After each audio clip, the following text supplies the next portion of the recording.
Bonjour et bienvenue. Alors aujourd'hui ce sera le tirage de la pleine lune du 8 décembre. Elle aura lieu cette pleine lune à 5h08 heure française et lors de cette pleine lune, on a le soleil en Sagittaire et la lune en Gémeaux. Elle est appelée la lune des longues nuits, la lune froide ou la lune du chêne. Peut-être qu'il y a un autre nom aussi, mais je ne le connais pas. Donc là, ce qui va être important lors de cette pleine lune, déjà, ça va être de récolter tous les vœux que vous avez émis lors de la nouvelle lune, mais aussi cette conjonction des signes du Cancer et du Gémeaux font qu'en fait, le Gémeaux, c'est un signe qui est curieux, qui aime apprendre, qui aime comprendre, analyser, qui aime faire des recherches. Et ça va être vraiment un moment pour vous. Si vous avez un grand projet, une grande envie, un voyage aussi potentiellement, de faire des recherches bah, dans ce sens-là, en fait. On va associer la volonté de recherche, de comprendre, d'analyser, de farfouiller dans les informations du Gémeaux, avec la mise en place et l'impulsion que le Sagittaire va pouvoir mettre dans ce projet. Alors, d'autant plus, par exemple, si c'est un voyage, il est évident, les Sagittaires sont un signe, c'est un signe d'aventurier, ce sont souvent des personnes qui aiment énormément les voyages. Alors, j'en ai plusieurs sur cette chaîne, dites-moi hein, si je me trompe, mais moi, tous les Sagittaires que je connais sont des personnes qui aiment voyager. Le Gémeaux aussi aime voyager et aime aussi beaucoup euh, bah, faire des recherches en amont quand il va faire des voyages sur, par exemple, les photos de lieux, les endroits à visiter, les choses comme ça.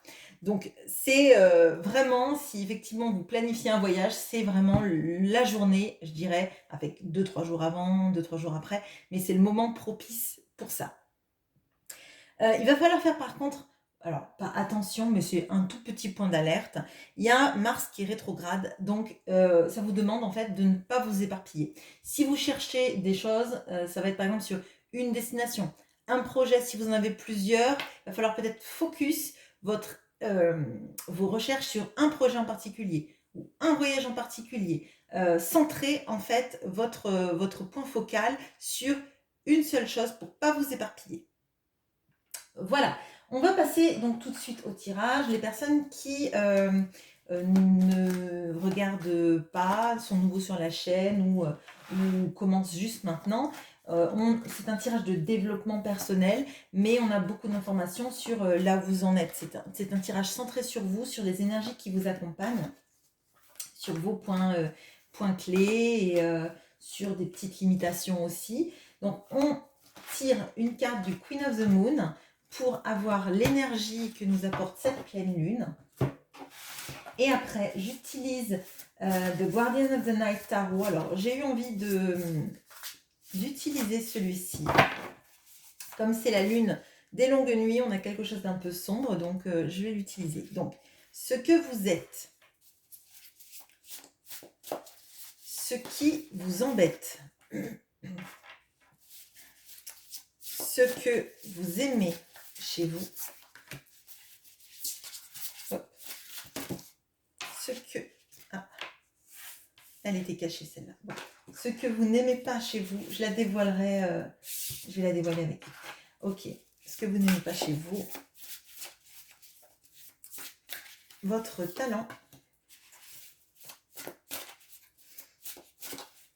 votre tentation,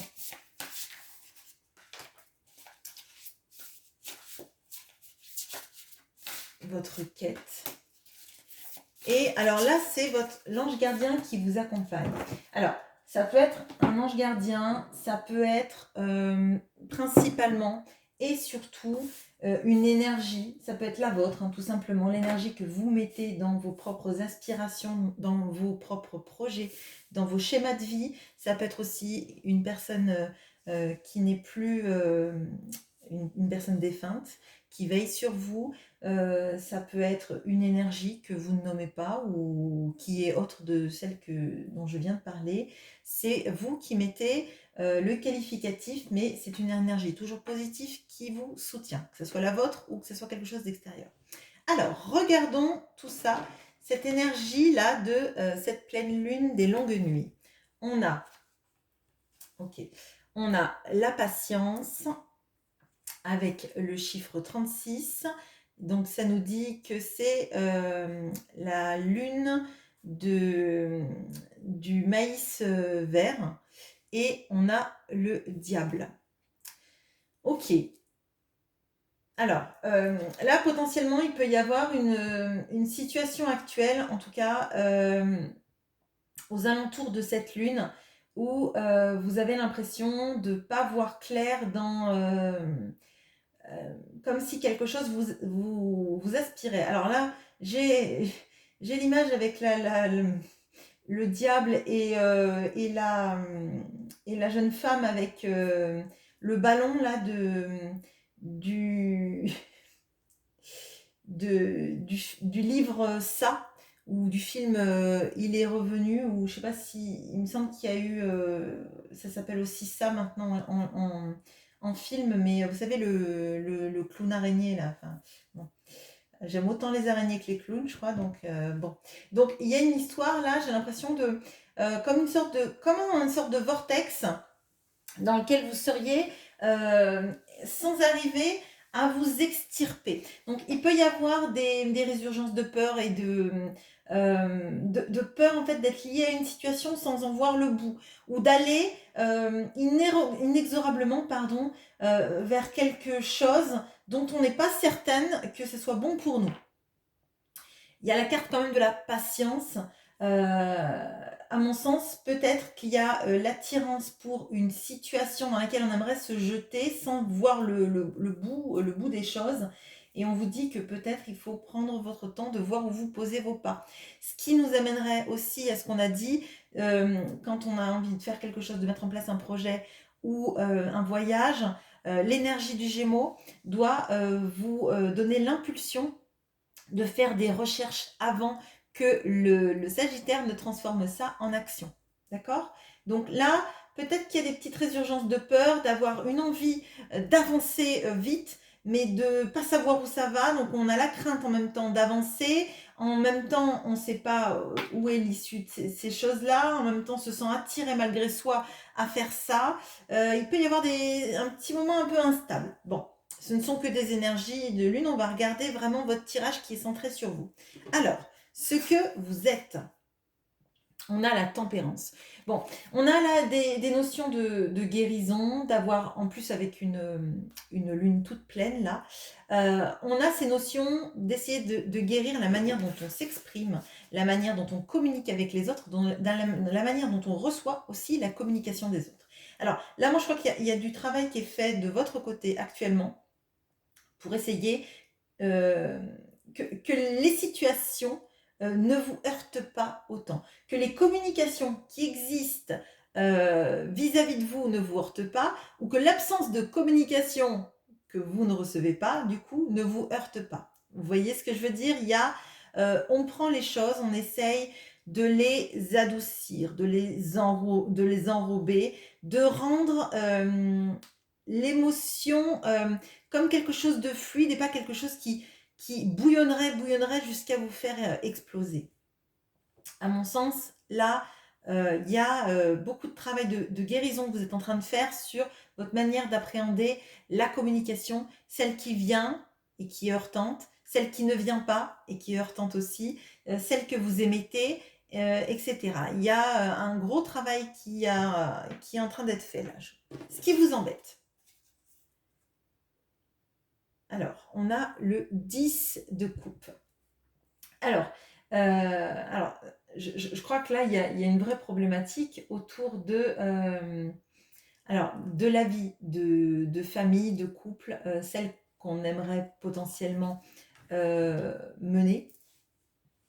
Là, je vois plutôt des personnes qui seraient pas en couple, en tout cas, ou pas en restructuration familiale. Et en fait, ce qui vous embête, c'est de ne pas arriver à former cette cette nouvelle famille. Alors là, je peux voir aussi carrément, vous voyez, des familles recomposées. Potentiellement pas arriver à faire s'entendre tout le monde. Ou, pas, ou se dire que ça va être impossible de faire coexister des personnes avec des mentalités aussi différentes. Il y aura peut-être toujours... Enfin, c'est une peur que j'ai l'impression que je ressens là, c'est ceux qui se ressemblent vont rester de leur côté, ceux qui ne se ressemblent pas, enfin, vont pas se mélanger. Il peut y avoir des problématiques comme ça. Donc, la recomposition d'une famille qui vous paraît impossible ou insurmontable, et potentiellement pour les personnes qui seraient célibataires, ne pas arriver à fonder ce cocon familial dont elles ont envie, en fait. Ce que vous aimez chez vous. On a le cavalier de Pentacle. Alors, ce que vous aimez chez vous, je dirais, c'est votre pugnacité, votre capacité à continuer à avancer, même si le chemin vous paraît très long. Là, on a quelqu'un, alors j'ai l'âne. L'âne, c'est un animal qui est très intelligent. On dit souvent un bonnet d'âne pour les ânes, mais en fait, ce sont des animaux très intelligents qui acceptent seulement les choses qu'elles veulent en fait. Et c'est pas parce qu'elle n'est pas domptable comme tous les autres animaux qu'elle est plus bête. Au contraire, peut-être qu'elle sait se choisir et elle sait choisir la direction dans laquelle elle a envie d'aller. Parce que si elle est d'accord avec quelque chose, pardon, s'il est d'accord, l'âne, avec les choses qu'il fait, il va les faire. Il va mettre du temps parce que c'est pas un animal qui va courir, etc. Mais il va aller à son but parce qu'il a décidé de le faire. Moi, je vois là, pardon, vraiment des énergies de même si ça prend le temps, j'y arriverai parce que je sais que la cause est juste. Je sais que mon projet vaut le coup. Je sais que la relation amoureuse dans laquelle j'ai envie d'être vaut le coup. Et que même si ça prend du temps, j'accepte le temps qui passe. Ça va me permettre aussi de guérir mes blessures, de bien analyser ce projet. Et dans cette perspective de la lune, on a le fait d'apprendre, le fait de comprendre, le fait de chercher des informations, d'amasser des informations, n'est pas quelque chose qui vous fait peur. Ça peut même être quelque chose qui vous rassure parce que ça voudra dire que vous avez étudié le projet de fond en comble, que ça aura pris du temps, certes, mais qu'à la fin, vous êtes certaine d'arriver au but que vous vous êtes fixé. Ce que vous n'aimez pas. Alors, on a le 7 d'épée.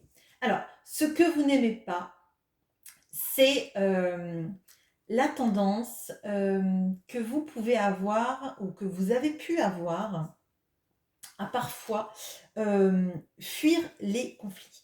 Alors, je dirais pas forcément fuir les conflits parce que vous êtes lâche, c'est pas ça. C'est que j'ai l'impression que vous avez essayé de faire cohabiter des situations, d'accepter des choses qui n'étaient pas forcément acceptables dans votre vie. Et au lieu de vous imposer, au lieu de dire clairement ce que vous vouliez, vous avez laissé certaines choses vous échapper. Et maintenant, on voit que vous travaillez sur la communication. Potentiellement, vous regardez un peu en arrière en vous disant, ben là, j'aurais dû m'imposer. Là, j'aurais dû dire les choses qu'il fallait, au lieu de laisser la situation, alors, peut-être péricliter, mais moi, je ressens vraiment un peu cette notion de pas d'assujettissement parce que c'est un mot qui est fort, mais vous voyez cette empreinte en fait de l'autre, de l'autre ou des autres sur vous en vous disant bah, je vais pas m'imposer, mais là je pense que la personne a tort ou que c'est pas la bonne direction, et puis d'avoir laissé les choses un peu partir dans des directions que vous ne souhaitiez pas et vous n'avez pas su vous imposer à ce moment-là. Vous n'avez pas su dire que ça n'allait pas, vous avez laissé les choses potentiellement pas pourrir, mais en tout cas aller dans un sens qui ne vous convenait pas. Et maintenant que vous travaillez sur cette communication, sur cette envie d'équilibrer un peu les choses, ben, c'est quelque chose que vous n'aimez pas chez vous. Ce que vous n'aimez pas en fait quelque chose de passé, parce que je pense qu'il y a un vrai twist qui est fait dans votre manière d'appréhender les choses. Bon, votre talent. On a le 7 de denier. Bon, alors là, clairement, On voit, vous êtes quelqu'un qui n'avait pas peur en fait, du temps que prennent les choses à partir du moment où les choses sont bien faites. Hem, Peut-être que vous pensez que vous n'êtes pas patient ou patiente, mais moi j'ai l'impression que vraiment quand vous mettez un projet en place, c'est pas grave d'attendre à partir du moment où le projet en fait, vous le quadrillez. Vous tissez votre toile autour de votre projet et comme ça vous savez que c'est très solide et d'ailleurs vous voyez l'araignée là, elle a tissé sa toile autour de tous les deniers. Elle les a emprisonnés, elle les aura à elle. Les pièces ne se sauveront pas. Elle l'a fait de manière intelligente, structurée. Ça lui a pris du temps, mais à la fin, elle aura les pièces. Bon, je ne sais pas si elle mangera les pièces, mais elle ira peut-être s'acheter des moucherons ou des petites mouches. Mais clairement, on a ces énergies-là, en fait, de savoir où on va et de tout mettre à profit, même si le temps est long, pour y aller. Et c'est peut-être pour ça qu'on vous dit patience, parce qu'il y a quelque chose dans cette lune-là que vous allez traverser qui va peut-être faire accélérer les choses. Et on voit que vous, en fait, vous aimez quand même bien étudier où ça va, les tenants et les aboutissants, capacité d'analyse très forte à votre, dans votre poche, quoi.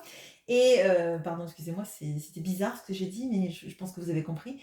Et du coup, le fait qu'il y ait quelque chose qui vous pousse à aller vite de l'avant, ça risque de vous effrayer. La carte, c'est la patience, donc à mon sens, regardez bien et gardez bien ces énergies du Gémeaux et du Sagittaire de cette lune-là, qui vous invite à bien continuer sur votre lancée à vous, de farfouiller dans le sens de votre projet, dans le sens de votre si c'est une relation amoureuse, de comment vous voulez que la relation amoureuse aille, etc.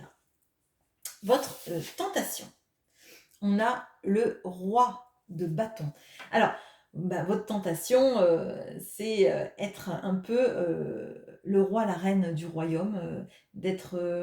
alors là, il y a l'envie de plaire, l'envie d'être séduisant, séduisante, si c'est dans votre vie personnelle ou amoureuse, hein. Il y a aussi cette notion d'être quelqu'un de reconnu pour ce qu'il fait, quelqu'un de charismatique, quelqu'un qui met en place des projets et qui est reconnu pour ce qu'il fait. Il y a la couronne d'ailleurs là, hein. On est reconnu pour ce qu'on fait, on est quelqu'un de très proactif. Avec ces énergies de feu, il y a l'énergie potentiellement vraiment du Sagittaire avec l'envie de réussir et d'arriver à ses buts, à son but. Excusez-moi, je bug. Et vraiment, on a ces énergies-là de vouloir être reconnu dans ce qu'on fait, de maîtriser ce qu'on fait, peut-être aussi quelque part un peu d'être le meilleur dans ce qu'on fait. C'est une tentation qu'on a tous à un moment de notre vie, et si c'est sentimentalement, bah, c'est de voir que l'autre bah, est subjugué aussi par notre beauté, par notre intelligence, par notre capacité à manifester des choses, à être quelqu'un d'indépendant également. Votre quête. On a le 7 de coupe. Alors, je regardais si... oui. Alors, le 7 de coupe, c'est une notion un peu de rêve, de rêverie, d'envie. Ça peut être une notion d'illusion aussi, mais là, comme c'est une quête, moi j'ai l'impression qu'en fait, vous avez attendu pendant longtemps.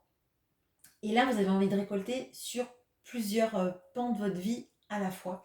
De pouvoir avoir l'amour, d'avoir une vie professionnelle épanouie, des loisirs qui vous réjouissent. Et d'ailleurs, là, j'ai le lion ici, j'ai le cœur qui est ici avec le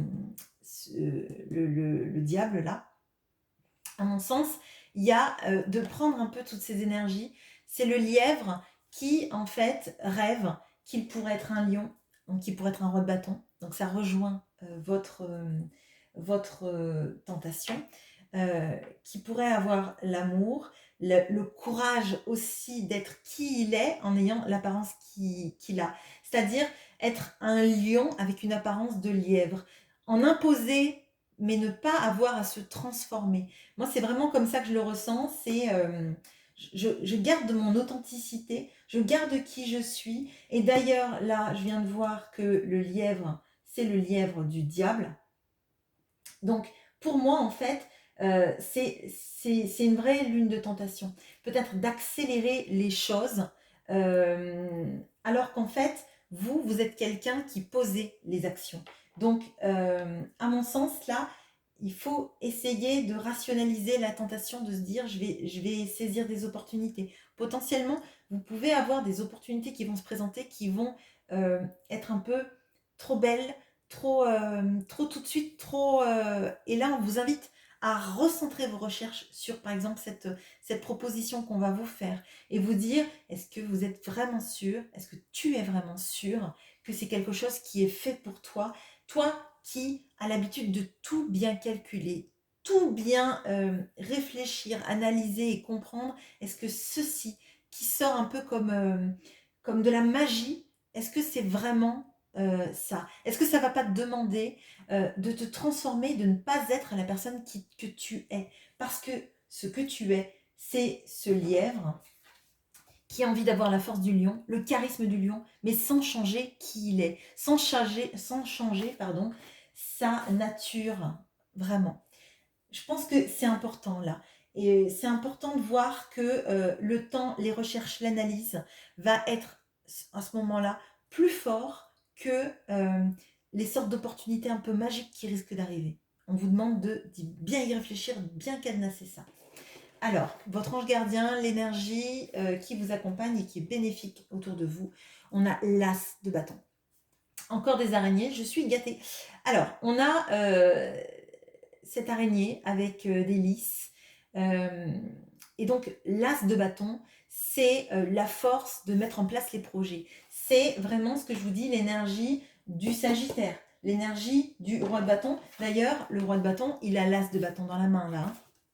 Il a l'énergie de transformer toutes les recherches, donc tout ce que le Gémeaux vous aura permis de mettre en place, tout votre travail de, alors je vais dire de fourmi, mais bon, du coup d'araignée, d'avoir tissé votre toile autour de votre projet sentimental, de tout ce travail que vous avez mis en place aussi pour votre guérison, pour votre capacité à accepter la communication et de la mettre dans un bon sens. Et ce sens-là, c'est votre réussite, votre nouveau départ, votre nouvelle impulsion. Là, pour moi, on a une belle lune. Si vous ne vous précipitez pas, en fait, vous avez beaucoup de belles choses qui vont venir derrière pour mettre en place les projets que vous avez, pour lesquels vous avez farfouillé pendant toute cette lune-là. Donc pour moi, là, on a un très beau tirage qui vous invite à la réflexion, à la patience, pas vous laisser aspirer par un vortex qui serait un vortex de rapidité, de tout paraît trop beau en fait, parce que vous avez envie de beaucoup de choses, mais je pense que vous travaillez pour toutes ces choses-là et que vous allez finir par les récolter à l'issue de cette période. Il y a des belles choses que vous avez mis en place et tout ce que vous êtes en train de rechercher là, tout ce que vous êtes en train de mettre en place, ça va se mettre en place de la bonne façon, de la bonne manière, peut-être plus lentement que si vous avez suivi cette impulsion du diable, mais vous n'aurez pas en fait à renier qui vous êtes. Voilà ce que j'ai pour vous. Je vous souhaite une bonne pleine lune des longues nuits et je vous souhaite une bonne journée. À bientôt.